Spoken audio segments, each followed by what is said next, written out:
চারদিকে শুধুই ধ্বংসযজ্ঞের ছাপ। প্রথম দেখায় মনে হতে পারে শক্তিশালী ভূমিকম্প সবকিছুকে তছনছ করে দিয়েছে, কিন্তু এই পরিস্থিতির পিছনে ইসরায়েলি বাহিনীর ছোড়া বুলেট আর বোমার আঘাত। গত কয়েকদিন গাজার উত্তরাঞ্চলের জাবালিয়া শরণার্থী ক্যাম্পে ধ্বংসযজ্ঞ চালিয়েছে ইসরায়েল, যেখানে প্রাণ ঝরেছে অনেক নিরীহ ফিলিস্তিনির। গাজার 8টি ঐতিহাসিক শরণার্থী শিবিরের মধ্যে সবচেয়ে বড় ক্যাম্প এটি।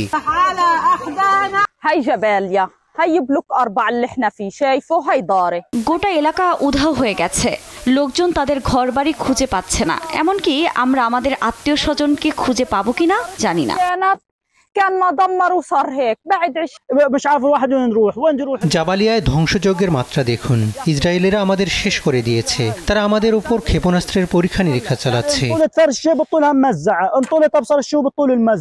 3 সপ্তাহের তুমুল লড়াই ও 2 শতাধিক বিমান হামলা চালানোর পর শুক্রবার গাজার উত্তরাঞ্চলের জাবালিয়ায় অভিযান শেষের ঘোষণা দিয়েছে আইডিএফ।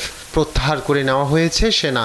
এই অংশে অভিযান বন্ধ করলেও দক্ষিণ গাজার রাফা শহরে বিমান হামলা ও স্থলাভিযান চলছে। এদিকে গাজায় যুদ্ধবন্ধে ইসরায়েলের নতুন প্রস্তাব মেনে নিতে হামাসের প্রতি আহ্বান জানিয়েছেন মার্কিন প্রেসিডেন্ট জো বাইডেন। স্থানীয় সময় শুক্রবার হোয়াইট হাউসে বিশেষ ভাষণে একথা বলেন তিনি। হামাস সবসময় বলে আসছে তারা যুদ্ধবিরতি চায়। এখন হামাসের সামনে প্রমাণের সুযোগ এসেছে তারা আসলেই যুদ্ধবিরতি চায় কিনা। এই সংকট উত্তরণের এখনই সময়। এর মাধ্যমে ইসরায়েলি জিম্মিদের মুক্তি, সাধারণ মানুষের নিরাপত্তা নিশ্চিতের পাশাপাশি উপত্যকার দুর্ভোগের অবসান ঘটবে। বাইডেনের এ ঘোষণায় বিবৃতি দিয়েছে হামাস। যুদ্ধবিরতিকে ইতিবাচকভাবে নেওয়ার কথা জানিয়েছে এই স্বাধীনতাকামী সংগঠনটি। তারা উপত্যকা থেকে সব ইসরায়েলি সেনা প্রত্যাহারের উপর জোর দিয়েছে।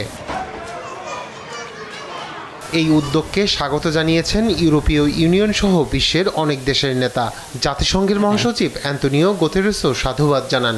বাইডেনের প্রস্তাবের প্রশংসা করেছেন সাবেক মার্কিন প্রেসিডেন্ট বারাক ওবামাও। তবে যুদ্ধবিরতির শর্ত অর্জন না হওয়া পর্যন্ত হামলা চলবে বলে হুঙ্কার দিয়েছেন ইসরায়েলি প্রধানমন্ত্রী নেতানিয়াহু। রায়হান কবির শুভ্র, নিউজ ডেস্ক, দেশ টিভি।